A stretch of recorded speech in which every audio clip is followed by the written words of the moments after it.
이 세상 모든 질환에 대해 알아본다. 저는 모르는 게 없는 아라. 저는 세상 모든 것이 궁금한 우리예요.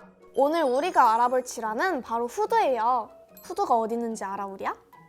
그건 나도 모르지만 이분은 정말 아실 것 같은데 서울대학교 어린이병원 소아이비인후과 권성근 교수님이에요. 교수님, 안녕하세요.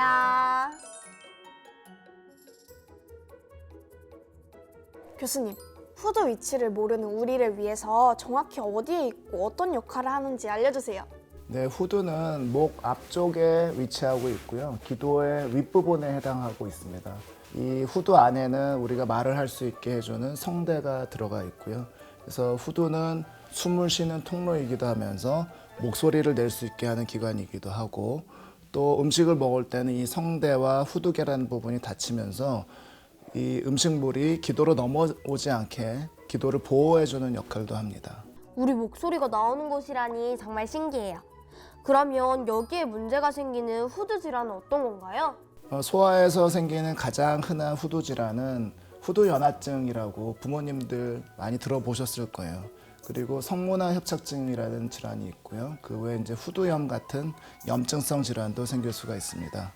교수님, 후두연화증과 성모나 협착증은 어떤 질환인가요? 후두연화증은 좀 연화라는 거는 좀 말랑말랑하다는 그런 얘기거든요. 그래서 숨을 들이쉴 때 이 기도가 그대로 유지가 돼야 되는데 후두의 윗부분에 있는 연골 부분이 이걸 숨을 들이쉴 때 약간의 이제 음압이 생기면서 숨이 빨려 들어가게 되는데 그때 기도를 탄탄하게 버티지 못하고 숨을 쉬면서 같이 이렇게 빨려 들어오는 거예요. 그래서 그 기도의 윗부분이 빨려 들어오면서 기도를 막기 때문에 숨을 쉬기 어려운 증상이 생기는 거고요. 성문화 협착증이라는 거는 좀 단어가 어려운데 성문이라는 거는 그냥 성대랑 똑같다고 보시면 돼요. 하라는 거는 아래쪽이잖아요. 그래서 성대의 아래쪽이 좁아지는 질환이 성문화 협착증이 되겠고, 성문화 협착증의 정도에 따라서 호흡곤란이 생기는 정도가 좀 달라집니다. 후두 질환이 있으면 어떤 증상이 나타날 수 있나요? 1차적으로는 이제 숨을 쉴 때 이상한 소리가 날 수가 있고요. 두 번째로는 목소리가 좀 이상하게 날 수가 있고, 또 음식을 삼킬 때 음식을 삼키는 기능을 보조하지 못하면 먹을 때마다 사례가 걸릴 수도 있습니다. 그러면 후두 질환은 어떻게 진단하고 치료하나요? 아이가 갖고 있는 증상을 부모님께 굉장히 자세하게 물어보고, 두 번째는 아이를 잘 관찰을 해서 후두에 어떤 증상이 있을지 미리 예측을 한 다음에 후두 내시경이라는 거를 시행을 합니다.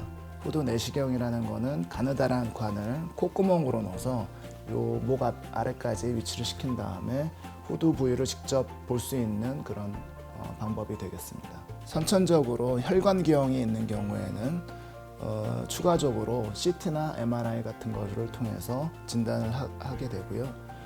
각각의 질환에 따라서 적절한 치료법이 다 이제 따로 있고, 질환이 아주 이제 심하지 않은 상태에서는 기도 내시경으로 수술하는 경우도 있습니다. 내시경으로 한다는 거는 피부를 절개하지 않고 목구멍 안으로 기구를 다 집어넣어서 막히는 부위를 해결하는 그런 수술법을 말하고요. 아주 이제 심하게 막혀 있는 그런 부위 같은 경우에는 피부 절개를 해서 기도 재건수를 시행하는 경우도 있습니다. 그러면 수술은 다 아이들도 전신 마취를 통해서 하나요? 수술을 하기 위해서는 아이를 어떤 방법으로든 재워놔야 되고요. 왜냐하면 협조가 되지 않기 때문에. 보통의 경우는 이제 전신 마취라고 하면은 숨을 못 쉬게 되니까 기관삭관이라는 방법을 통해서 인공호흡기를 달아서 산소를 공급하게 되는데요. 기관삭관을 하게 되면은 후두 부위가 잘 보이지 않게 돼요. 그래서 저희가 후두를 내시경으로 수술할 때는 기관삭관을 하지 않고 하는 방법을 택하게 되는데, 그러려면 환자가 완전히 숨을 안 쉬는 상황이 아니라 스스로 이제 숨을 쉬는 자발호흡을 하는 상태에서 약간의 진정을 한 상태에서 수술을 진행하게 되고, 뇌로 가는 산소가 떨어지면 안 되니까 아주 많은 양의 산소를 코로 이제 집어넣으면서 산소 포화도를 유지시킨 상태에서 아주 빠르게 신속하게 좁아져 있는 부분을 내시경으로 수술을 하게 됩니다. 그래서 아까 말씀드린 이제 그런 방법을 통해서 이제 마취를 진행하면서 수술하게 되고요. 이 과정에서 소아 마취만 전문으로 하시는 교수님께서 철저히 모니터링을 통해서 아이의 안전을 지키면서 수술을 진행합니다. 그런데 교수님, 후드 안에 성대가 있다고 하셨는데 수술 후에 혹시 목소리를 못 낼 수도 있나요? 네, 그 일시적으로 목소리를 못 내는 경우도 있고요. 그런 경우는 수술한 부위가 아까 말한 것처럼 부어서 목소리가 좀 갈라지거나 잘 안 나는 경우도 있고요. 또 이제 양측성 성대 마비라는 아이들도 있어요. 이런 애들은 성대가 숨을 쉴 때 벌어져야 되는데 벌어지지 않기 때문에 숨을 쉬기가 힘들어지는 상황인데, 그런 경우에는 이제 수술을 하는 목적이 기도를 이제 넓혀서 숨을 잘 쉬게 할 수 있기 위한 거기 때문에 성대를 의도적으로 좀 벌려놔요. 그러면은 숨은 잘 쉴 수 있는데 목소리는 좀 나빠지는 경우도 있습니다. 부모님들이 후두 질환과 관련해서 주의해야 할 점은 무엇인가요?